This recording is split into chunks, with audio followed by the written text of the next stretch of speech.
Good morning, good afternoon. I want to thank everybody for coming to today's webinar, Ensuring Compliance, a deep dive into drug and alcohol testing audits and error-free collection events. As Spark TS, we'll go to the next slide. What we do is we are a third-party administrator. We are a full-service lab and MRO. We do random pool management and random generation, and we assist with compliance and policy development. We also have a full-service clinic network with over 4,000 clinics, and we do 24/7 mobile on-site collections. We also have electronic chain of custodies, which you'll learn more today how important it is, especially when it comes to the audit. And most importantly, we have our Rail Tasker software, where you can manage all of your drug and alcohol testing compliance in one spot. As Spark TS is, our executive leadership is Katie Inouye. She is our CEO and founder, and I am Holly Rainwater. I am the Vice President of Drug and Alcohol Testing Programs. Today I have two exciting guests with us. I have brought the TPA team.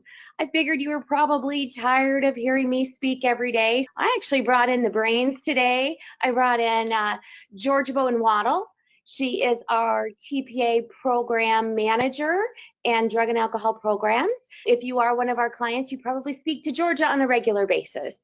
And I've also have Rachel Bobb. Rachel Bobb is our TPA program administrator. She really handles a lot of behind the scenes with our random compliance management, a lot of things that are going on, and she also helps with our client service needs as well. I'm very excited to have them on the call with us, to share their experiences with us, and to really help us figure out what we as DERs need to do to be compliant with the drug and alcohol program regulations. With that said, we'll go ahead and make a start here today. What we're going to look at is we're going to take a look at what Part 40 says. Part 40, again, is that regulation over all drug and alcohol testing. We're going to take a look at different collection event of errors. We're going to take a deep dive and a look at the alcohol testing form, otherwise known as the ATF. We'll then take a look at the chain of custody, that COC document. We'll walk through it, show you what you need to look for. And then we're going to take a look at different scenarios. We're going to show you actually paperwork that's come in or examples of paperwork that we have seen, how to correct those errors if it can be corrected. And sometimes, unfortunately, there's nothing we can do to correct those errors. It's just how do we handle those situations. So let's go ahead and start. Office of Drug and Alcohol Testing Compliances. DAPC really manages Part 40. When we're talking about the regulations today, we're talking about Department of Transportation regulations under D. So Part 40 tells us who can conduct drug and alcohol testing and other things like what is required of drug and alcohol employers, employees, and service providers. It tells us how to be a urine collector. Tells us the requirements of being a breath alcohol screening technician, what devices we can use. Tells us about our drug and alcohol laboratories, our medical review officers, and it talks about our substance abuse professionals. Gives us that full picture of Part 40. But there are additional requirements after Part 40. We also have requirements under the agencies. Each agency has specific regulations in regards to drug and alcohol testing. If we can go to the next slide. Those agencies are the FRA, so 219, 382 is FMCSA, 655 is FTA, 199, pipeline. We've got Coast Guard also covered and FAA under 120. Again, the collection process itself is covered under Part 40. Different guidelines also cover under these different DOT regulations. Let's get into the crux of the matter today. Different collection event errors. Collection event errors are discussed in Part 40. They're not anything that your TPA provider or Spark TS or Holly, Georgia, Rachel are making up today. They're all covered in the regulations. Part 275 talks about alcohol testing, and Part 205 talks about the problems in drug testing. But the fact of the matter is, it's the employer's responsibility to ensure its service agents are ensuring compliance with the regulations.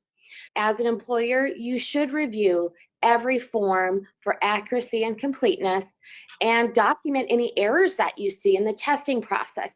Even if they're not severe enough to cancel the test, you should really go in and say, hey, I noticed this, and here's what you should do moving forward. You're going to maintain documentation of that correction. It's going to include the description of the error and what corrective action that you've taken to really go in and correct that error. Now, Part 40 doesn't go in and say you should use this form or anything like that. It just says you can document it with a stamp noting the error, but it has to be something obvious that you've attempted to correct that flaw. We do want to note that the flaws still may be open to employer collection of site enforcement under DOT regulations. Just because you're correcting the error doesn't mean that you're exempt from all ramifications or fines or anything like that.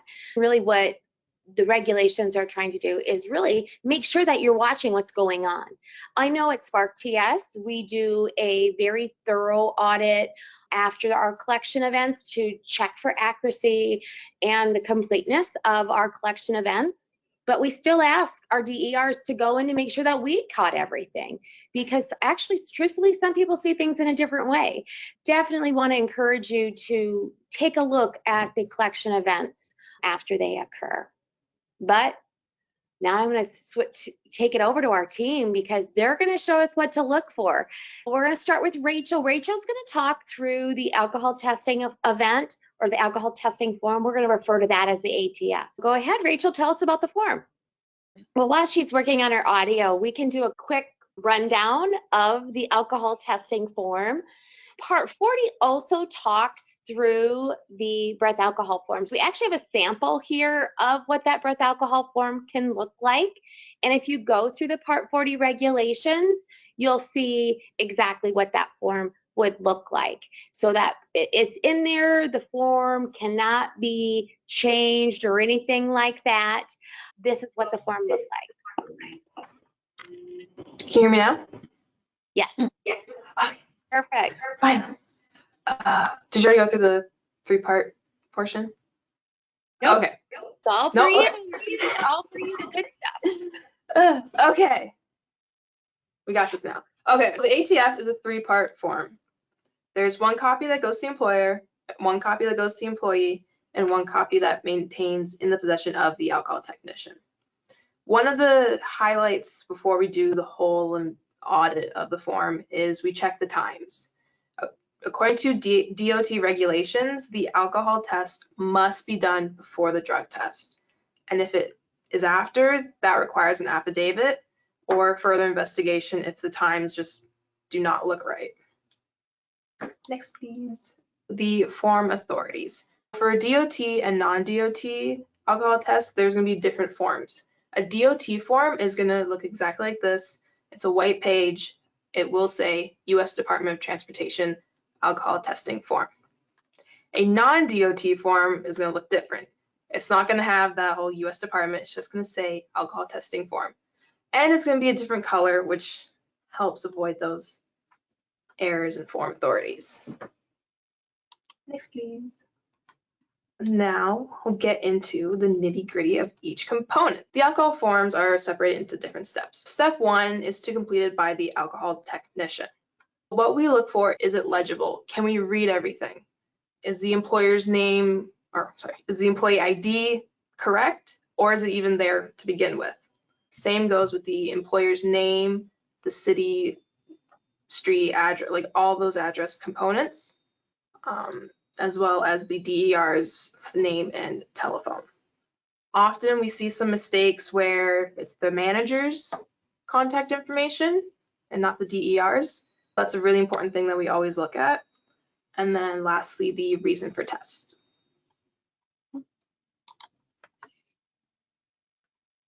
2, this one is to be completed by the employee, not the technician. The employee must sign this section and date it. And if it's not there, we can consider a refusal.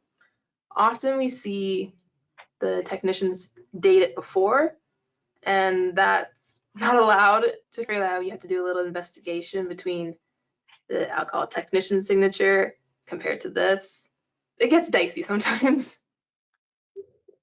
I'll add to this slide that a couple of weeks or months ago, I think, we had a situation where the collector ended up signing all of the forms for these non-DOT and a couple of DOT tests where they signed for the employee and for themselves as the technician. Rachel and I had to go back to the clinic and obtain statements for all to make sure that it wasn't an actual refusal by about 12, I think, different donors.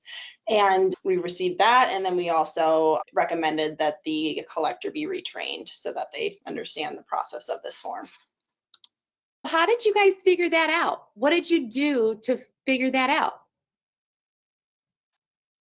The actual audit of the materials was pretty clear that it was signed, both signatures matched exactly where the employee was to where the technician name was. And then I think, Rachel, you were the one that caught it. You're like, hey, this doesn't look right. This is too neat compared to the signature and all. I was like, this doesn't match. Yeah. Exactly. So it's okay. Yeah. It's okay to question that stuff. And so if you see something, it's okay to go, this doesn't seem right. Yeah, it never to go back and check and provide or get clarification from the clinic or from the technician, et cetera, if you feel like something isn't right on paperwork. And you see how they went back and said we required training? You can do that. Even though it's not a fatal flaw, this is a pretty big error. We weren't afraid to go back and say, we really want you, this is a huge error. We really want you to go and do that training again. 3. This is also another portion where the alcohol technician is the only one that can fill this out. What we start looking for is the technician certification marked. Is it breath alcohol or saliva test? It should be breath alcohol because that is what we always test for. And then the device. It should be checked off, and it should be breath because that's what we usually only test for. And the 15-minute wait, that is pretty important to be checked off because if it is a positive, this should be checked off, and then therefore we know to look, okay, is the 15-minute wait did it actually happen by looking between the actual test and then the confirmation test. So it's very important that we have that kind of indication. Yes. This line, we always have to look at if there's the little tape that's on the side of the form. If it's not there, that kind of gives us a little inkling of, okay, maybe the breath machine can't print. If that doesn't happen, then this line has to be filled out. And if it's not, that is a problem. And when that line is filled out in the remarks, it has to be stated, why is there no tape? Often the machine doesn't print. Exactly. And then the last portion is the alcohol technicians or the clinic's information. They need the company, street address, zip, city, that whole shebang, their phone number, and printed first and last name, as well as signature and date. Thankfully, with some of the clinics, they have their own little stamp. But when that happens, it's a relief. We don't have to keep checking for those.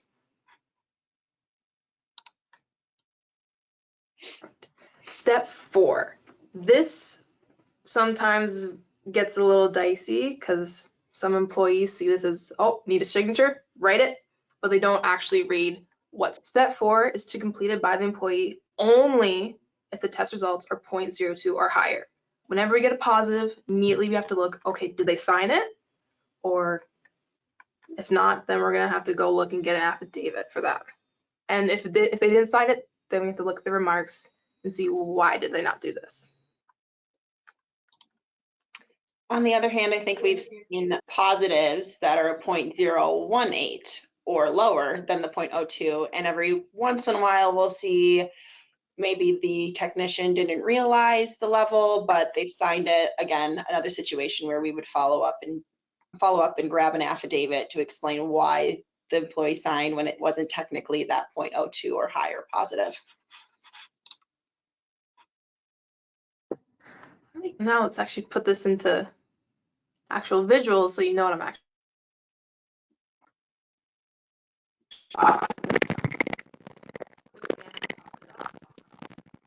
information, employee's name, county, DR. Oh, but there's no reason for this. Having audio again. Yep. Something's happening with your audio.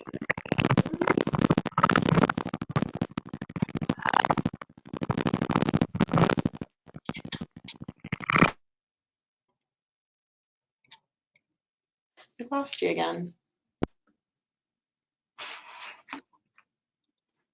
Does this work? Yes. Okay. I hijacked Holly's office. All her settings are new to me. Okay, so back from the top. Step 1, number D, reason for test is missing. That's going to need an affidavit. And then step 2, that's a pretty nice looking date. It looks exactly like the technician's. We're going to need an affidavit for that one. And then the device isn't marked, and the technician certification isn't marked. As well.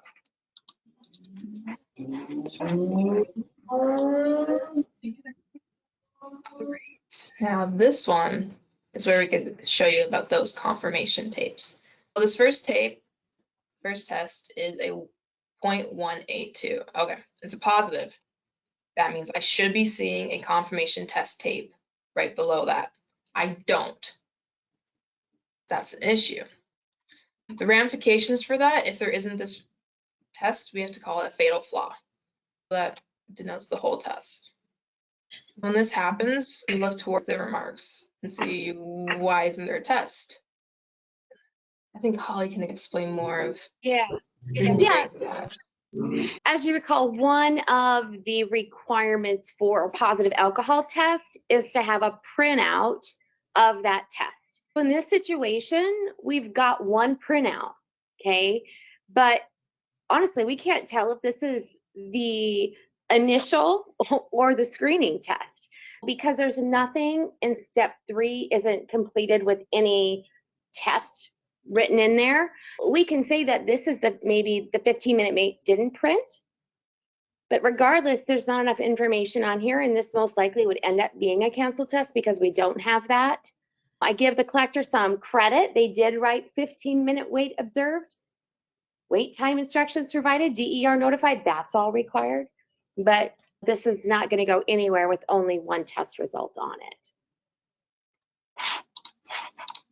I also want a quick note to the audience that if you've got questions, you can put them in the chat and we'll answer them as they're coming in. We can walk through those as well. The actual affidavit form. We usually do one affidavit form for a whole test.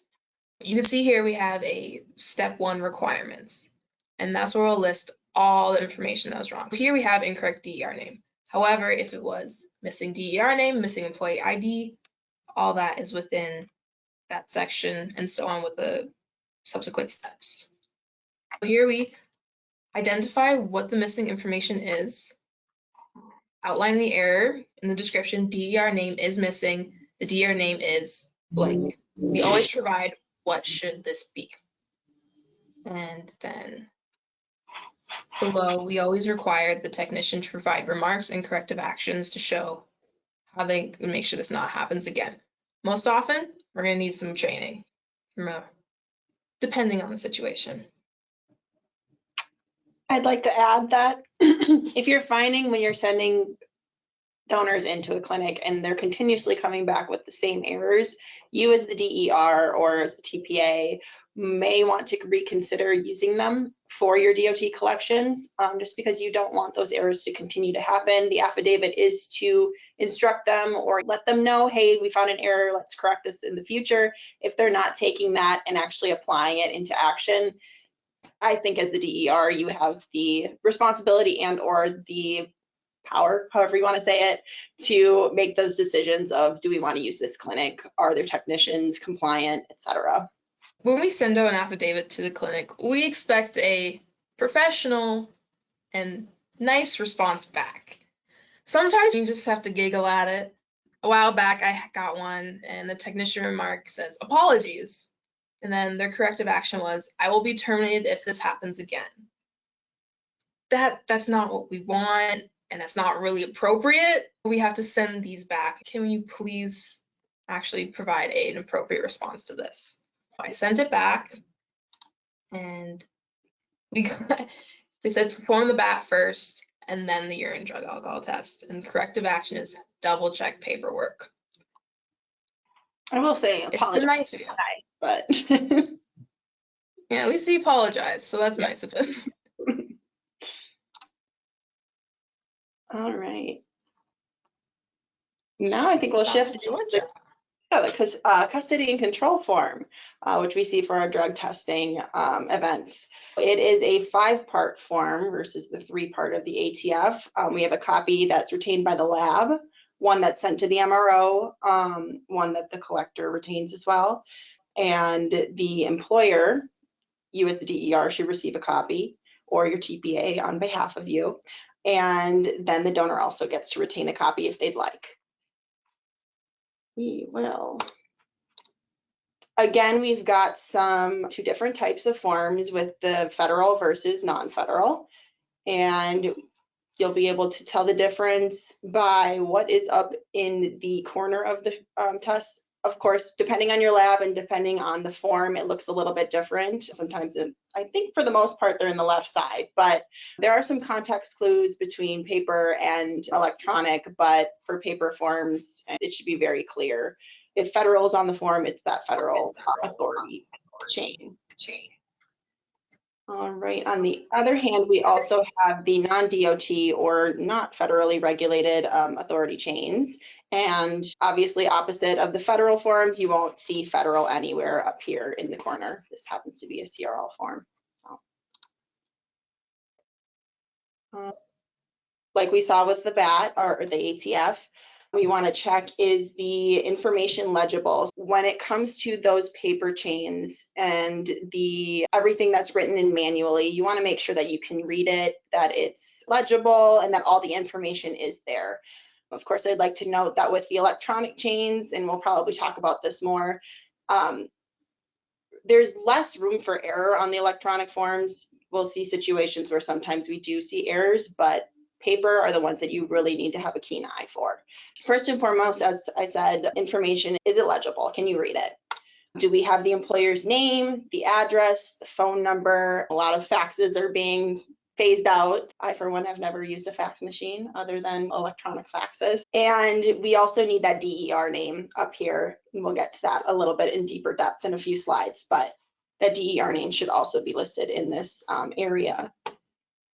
Then we want also the MRO information, who this test is supposed to go to once it's reported from the lab.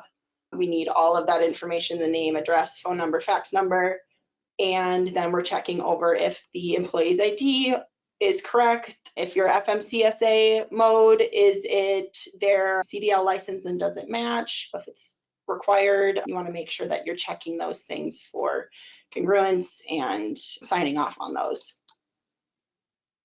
Next, we have step 1D, where we're specifying the authority. For Spark, we deal most heavily with the FRA with railroads, but you want to just make sure we do have some clients that do FMCSA. So we're really, when we get paper chains in or even electronic chains in, we're really checking over those boxes carefully because we want to make sure that if somebody tests positive on an FMCSA test and it was supposed to be FRA, they're not getting a positive sent to the clearinghouse and then causing a whole nother can of worms busting open. We're really checking those over carefully. You're checking that reason for test. Everybody needs a pre-employment, DOT pre-employment test if they're going to be working federal or federal regulated service. You're going to want to make sure that all your employees have that. As you can go over that with every single reason on the board in this section, but making sure that matches what they were supposed to go in for. Making sure that the panel that you're testing is correct, is that federal W215 panel. Making sure that the collection address is listed correctly. If this is an on-site test, you want to make sure that address is exactly for where that on-site event occurred, whether it's post-accident or a random where you bring a collector out, make sure that collection is right. address where they are. And then we also need that collector contact info, their phone, fax, email if possible, whatever they've got, they should list it. All right, the second step on the form, excuse me, is what the collector is also completing. And with regard to the test, we have oral fluid becoming a DOT regulated fluid, whatever you want to call it, for these DOT tests. And Holly, I don't know if you want to add more on this, but we'll probably have, now it's just assumed that it's urine for those DOT forms, but in the future, I think in the fall maybe, Holly, we're going to have to be checking these really carefully. If oral fluid is the substance that's being tested, does that match what's in your plan? Does that match what's supposed to be tested? Holly, I don't know if you have anything else to add to that, but I think when oral fluid comes to light and we have everyone trained, which we keep hearing different dates, right? Like we're hearing maybe in the fall or probably next year, I'm guessing. But the option for oral fluid will be allowed to be on here. When that happens, there's going to be things that we are going to have to look for because there's different devices. We're going to want to know what was the device? Was it subdivided? And I think most of them are going to need to be subdivided. And then each device will have to have an expiration date because we're going to want to ensure the device isn't expired. If a device is expired, it's going to be a fatal flaw when we move forward with oral fluid. And then we're not checking for temp, right? We're going to check for the volume with that. So there's a whole different line that we're going to be looking for when that oral fluid comes in. But today, if anybody does oral fluid, we know that's a problem because it's not allowed as of today. But moving forward, we'll have to keep an eye out for it. Yeah. Thanks, Holly. We're looking at that with the federal tests. We're looking, was it split? We really need that split sample. I believe it's required. Then did the collector mark that the test temperature was between the correct temperature, 90 and 100 degrees Fahrenheit? Yes, no. If it's a no, they need to enter a remark below. If this was a test that should have been observed or was supposed to be observed, did they mark that in the box? And then did they add that line saying who it was observed by, J. Doe, and was it in fact you as the DER, was it in fact supposed to be an observed test? Because of course we have those situations where if an observed test happens when it's not supposed to, it's a big O for not making it as serious as it sounds, but it is not a good thing. It could actually cancel a test if you don't have observed on a follow-up for a federal follow-up. That's not a completed test. Yeah, you're right. It's a big problem. That's not on there. Here are all the click boxes. And then anyway, so we've got that remark spot on the bottom. If they provided a sample, but the quantity was not sufficient, do they have remarks showing that they gave an extra 20 ounces of water, etc., at whatever time, and then provided a full enough sample for the test to be completed? Step 4 then this is 3 and 5. We're looking at the information that is completed by the donor. On this, again, with written information and even sometimes the electronic chains, you can find discrepancies between certain dates. They read the date of birth and it looks like they dated it that they were 2 years old, but looks like that's supposed to be the date of the test. And it matches up here with the collectors. We'll see that these were flip-flopped. That's something that you're going to want to grab an affidavit on, because if the test date shows 10/10 in the past instead of 10/12 as the collector shows here, you're going to want a remark for that. All right, and then we're looking at step 4 on this page, which is the collector signature. Holly, I know you probably got more for this, but if the collector signature is not there and the donor signature is not there, I believe it's a fatal flaw. But there are, is that correct? The donor doesn't have to actually have one. It just would need to be noted in the remarks. But yeah, if the collector name isn't printed and if it's not signed, so both of those are missing, it's a fatal flaw. And it's going to be a canceled test, which requires training. If one of them is there and you can obtain that affidavit, that's a correctable flaw. But yeah, if you see this as a problem, you're not going to get a result. Definitely. And it happens, believe it or not, it happens. As we mentioned on that first view of the chain of custody, I mentioned that the DER name has to be on the sheet. There are some new regulations out. Holly, I'd love if you could give our audience a little bit of a deeper look into these new regulations. Last year, when the oral fluid regulations came out, there was a little bit more information and text that talks through step one a little bit on and clarifies things that have occurred. In step one, the DER name and the phone number must be on the CCF or COC in step 1A. If just the employer name is there and the DER name is missing, you need to get that DER name on there. And really that's on there because if there's a problem with the test, the MRO needs to know who to call and the collector needs to know who to call. Primarily, this was brought in for oral fluid. Because of those new oral fluid regulations, the collector may need to reach out to the DER. That information needs to be on the form. Keep an eye out for that. And then the other is the collector number. There were some situations that occurred where the collector phone number was a call center. Maybe it was a huge background check vendor that did drug and alcohol testing, and the medical review officer is trying to get a hold of the collector to verify something, or the DER is trying to get a hold of the collector, and it just goes on hold, and then they maybe never get a call back, or never anybody acknowledges that they've talked to anyone. You have to have a direct number to that collector. We did verify that reaching out to somebody like SparkTS and it goes right to our collectors, there's an immediate response. That stuff is okay, but it's 800 number, can't have it. It has to not go to a call center. Watch for that on your forms as well. Thank you, Holly. And then when it comes to affidavits for the custody and control form, we're going to want to read that just like we did the BAT book, you know, going through each step. And then when you're making that affidavit, marking each step's issue, you know, if there was a missing, actually this was a real-time example we had where the date of birth on a form was in like 7035 or something like that way, obviously in a date that hasn't happened yet. We had to go back. We, as a TPA, don't see as many issues on, like I had mentioned before, the electronic chain of custodies, but this was one for an electronic paper form, or sorry, electronic form, not paper form. It does happen.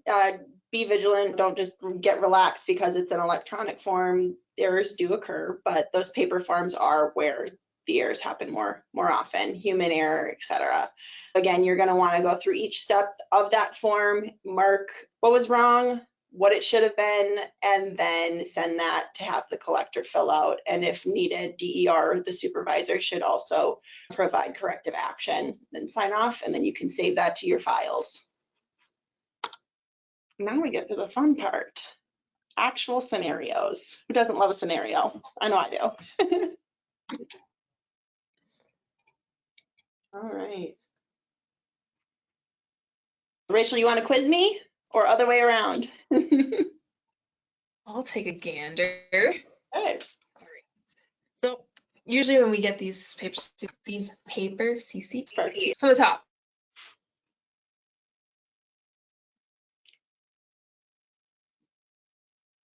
You're out again. I can take this one if that helps. All right. We'll keep going, and Rachel has a little field trip over.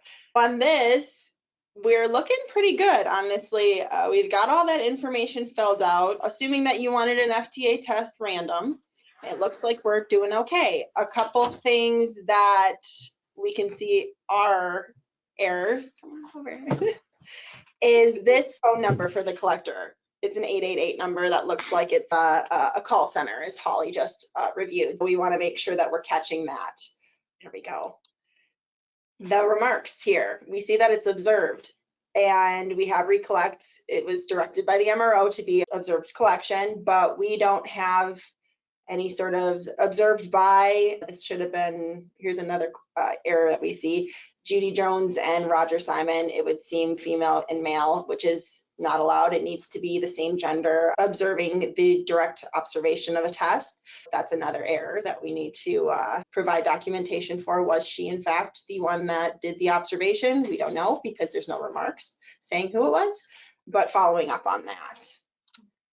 And then we also don't have a name of a delivery service on here when the specimen is released to that shipping, FedEx, UPS, whoever it is. I think mostly it's FedEx, but at least from my experience, we want to make sure that they have that name of the delivery service listed. Sometimes we have packages that are lost in transit or take a little bit longer. So we want to make sure that we can follow up and get a tracking number and track them down.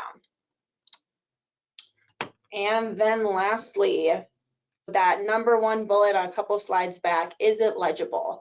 To me, I could take a guess at some of these numbers, but this is not legible in my book. I'm not going to be able to type in a phone number and confidently contact that donor. Yeah, and I think as a DER, remember that phone number is used to call your donor if the MRO has questions. If the MRO can't read that, now that result is delaying. You could have someone potentially at work that has been using a drug or alcohol, or not alcohol because we're not testing alcohol in that, but using, and it's just really delaying the results of that test. Keep an eye on that legibility. And collectors should be pushing back and saying, I can't read that. What is that phone number? Here's another one, and I'll let Rachel take this one away. Oh my goodness. All right. Scan top them. I see that the drug panel is not selected, or the other isn't written. If it's a W215.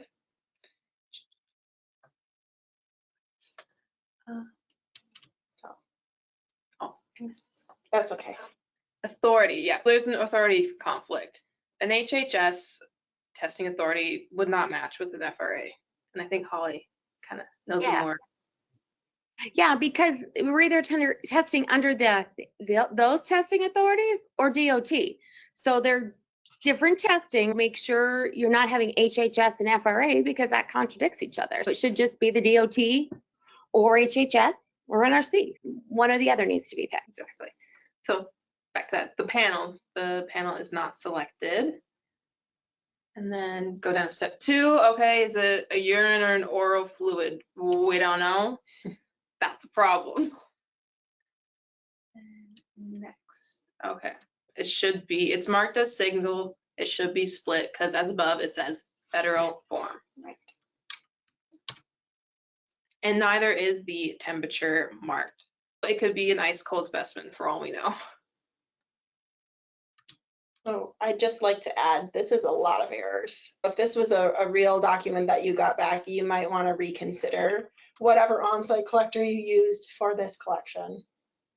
Either have retraining or maybe not use them in the future. All right, here's another one. Mr. Paul Rudd. I think to start, this is I just learned this recently. Actually, we have this checkbox, which is the federal panel, that W215.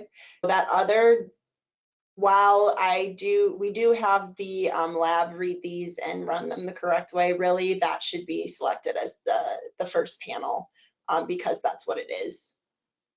Other, I believe, is used for other panels that I'm not as versed in, but yeah, either way you'll get the same result. But that first checkbox is for the federal panel. There we go.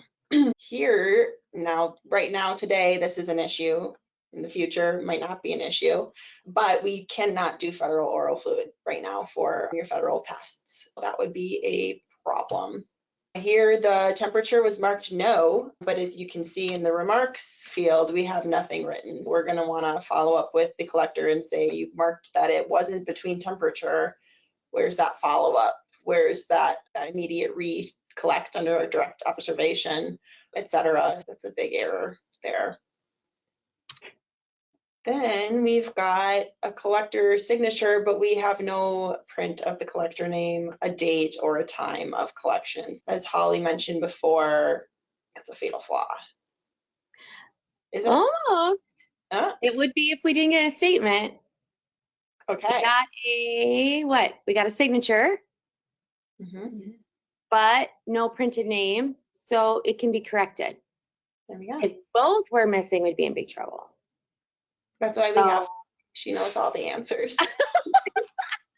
We Well, luckily this doesn't happen a ton, right? I think what it happens is when we're doing that first page and we forget to flip the paperback and actually sign it. Sometimes that maybe a new collector does that.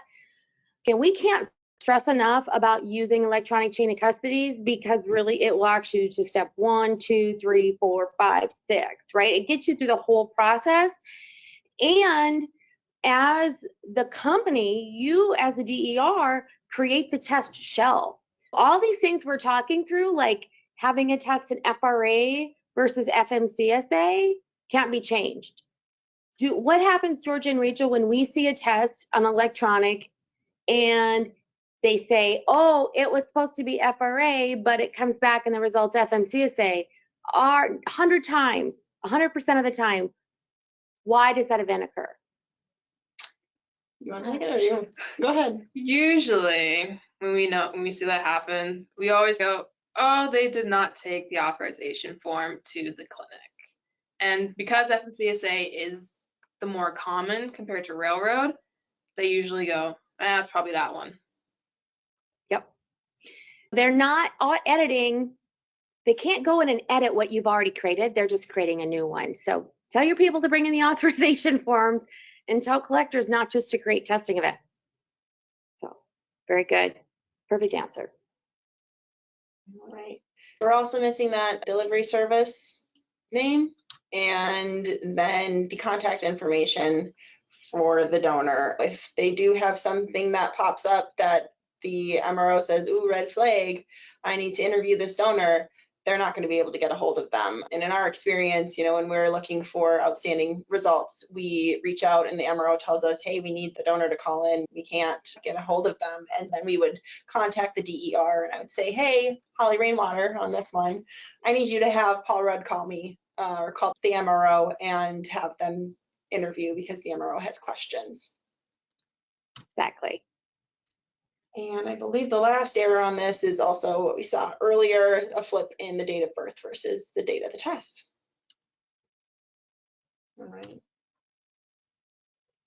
So this one, we don't see the DER phone number, which again is very important. If whenever there's an emergency, you need to get in contact with the DER, you need to have that phone number on the form. all right. And this one gets a gold star because if we read this from top to bottom, we've got all the information that we need. Specified, assuming that we wanted the federal FRA reasonable cause test, we're golden. This one can go on without any sort of affidavit needed, which we love that, of course. And we made up these examples, right? Please don't think that all testing comes back this bad. We just made up of the worst to really let you know what some things are that you should look for. Please don't think they're always that bad. All right. Shift over into the ATFs, which because federal regulations don't allow electronic BATs to be performed or the records to be electronic, this is where we see the most errors, unfortunately. Like human error, people forget to write things, or as Rachel mentioned, they write the wrong things. All right. Okay, first thing is, okay, there's no tape. Let's go down to step 3. Perfect, they haven't written it out, but they don't have it written in the remarks of why is there no tape.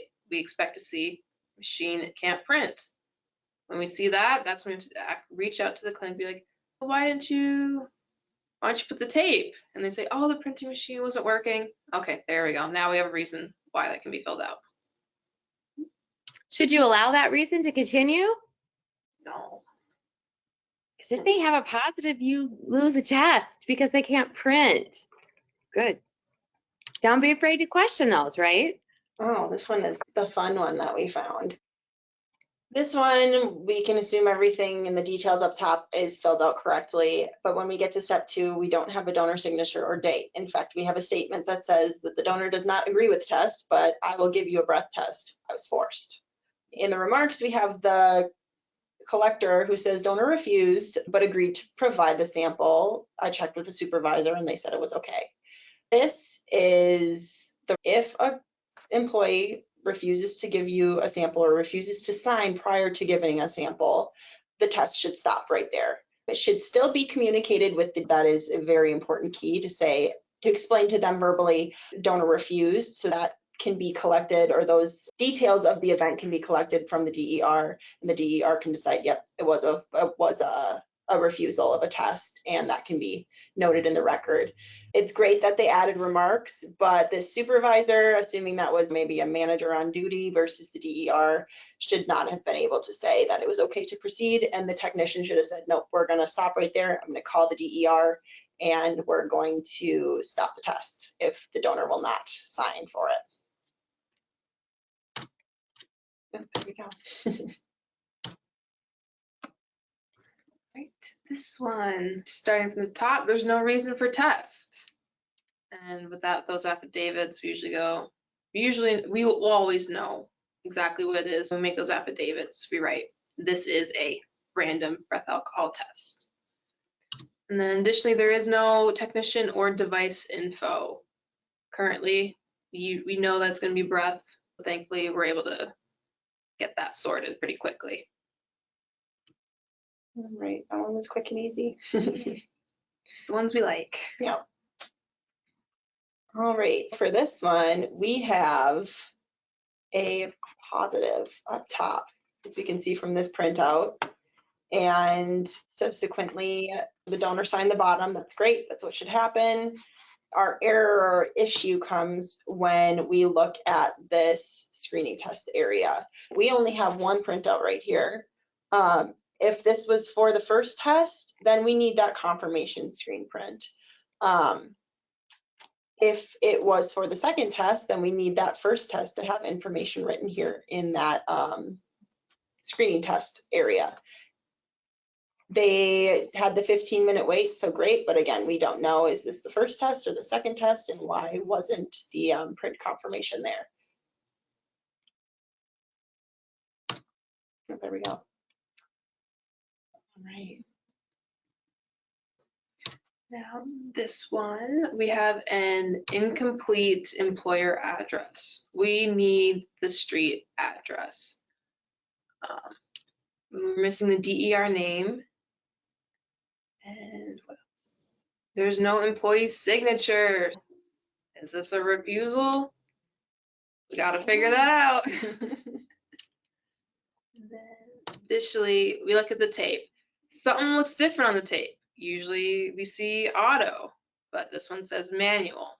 And that usually comes from the method of which the technician is performing the breath, using the breath machine. There's an auto and then there's a manual way. Yeah, I think it's a good practice to find out why your collector did it in manual mode. Usually it's in manual mode because that donor didn't provide a large enough breath sample. So they click it into manual so we can capture the test. Our breath machines are very capable of, there should hardly ever be a shy lung, ever. That manual helps us just override the entire process and get a breath sample on its own. If you see it, I'd check it out. And then again, the technician and device details are missing. That leaves us with any questions? We had a couple questions come in, and I know that we've added some handouts to the presentation. They are examples of what questions you would ask for in the affidavits. Definitely use those. And we did add one for a missed test, just so that you remember if a test is missed, it's a good practice. You really should go in and document why. We did add that because that is part of, it actually could be a testing event. But one of the things is, how do I handle a testing event that's done in the incorrect manner if the urine is done before the breath? When those happen, we're not happy about it, but it's not the end of the world. All that really happens is we put in the affidavit, let the collector know, according for DOT regulations, this is what needs to be happen moving forward. Please continue it this way, the proper way. And then I have one here, and if I don't answer this, if we don't answer this the correct way, please feel free to reach back out to us. But it says how to navigate DER relations on small-sized railroads, how to begin difficult conversations with those considered a friend. So I think that's probably more of, I'm guessing, maybe like a testing event, or if you're with a small railroad or small company. Let's just say, well, I'm going to pick on my team because my team is amazing. But let's just say that Georgia, Rachel, and I have a transportation agency, and Georgia and Rachel are drivers, and Georgia takes the drug test, and she comes up positive. Okay, so golly, we're friends. How do you navigate that? It's really hard because you really have to look at it. You have to wear like your role hat, right? As a DER, you still are required under federal regulations to go in and remove that person from service, right? And refer them to a substance abuse provider and ensure they complete all those substance abuse requirements, the follow-up testing, and any subsequent the return to duty testing, excuse me, and subsequent follow-up follow-up testing. But you really have to make sure you're just taking off that hat and putting on that new hat. It's very difficult. It's very difficult. And sometimes in those situations, you might have to practice. There's difficult situations where you can grab one of your peers and say, this is going on. Help me walk through this. How do I talk through this? That's okay to do. But it's hard. It's hard. If I didn't answer that the right way, or if you want information, whoever wrote that question, feel free to reach back out to us, to myself here at Holly at Spark TS, or our drug and alcohol team, DAT at sparkts.net. Rachel, do you have anything you think we should add? One that I feel like comes up every once in a while is a DOT test performed on non-federal chain or non-federal paperwork. What do I do in that situation? With a DOT test that's performed on non-federal, there's a lot of things to look out for, because on a non-federal form, the panel could be completely different. Today, for example, we deal with a lot of companies that on their company panel do not test for marijuana, okay, because of some state regulations, right? Now, if I'm going to that DOT panel and I'm like, oops, wrong chain of custody, you might not ever get that marijuana result back because that original panel didn't draw it. If that specimen's discarded already, which probably it is, because you might not ever get that result back. You can work with your lab on that. The hard one is if it's opposite. If it's DOT and it should have been non-DOT, there's some requirements out there now that labs are pushing back and want the administrators of the agencies to answer those. If, for example, you have to reach out to the FTA administrator to see if they will allow for a downgrade. If it's negative, my understanding is a lot of the administrators don't want to even see it. They don't care. It's the positive ones that are really problems, that they want to make sure that they know what's going on, and a lot of times they won't do that. I see, what do you recommend doing if you don't see an applicable option for a correction on an affidavit?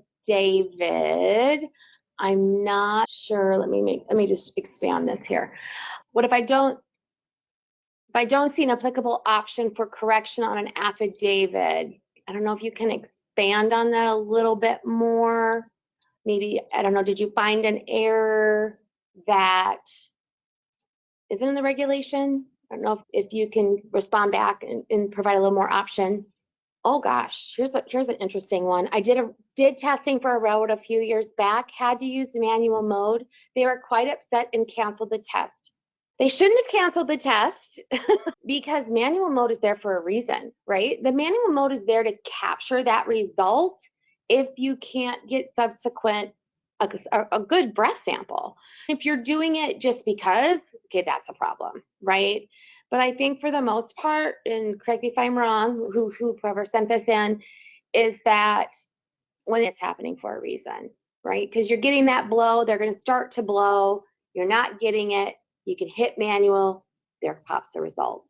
it's okay. There's nothing in the regulation that says you can't. But again, the question that did come up with if I don't see an applicable option, definitely you can write a statement.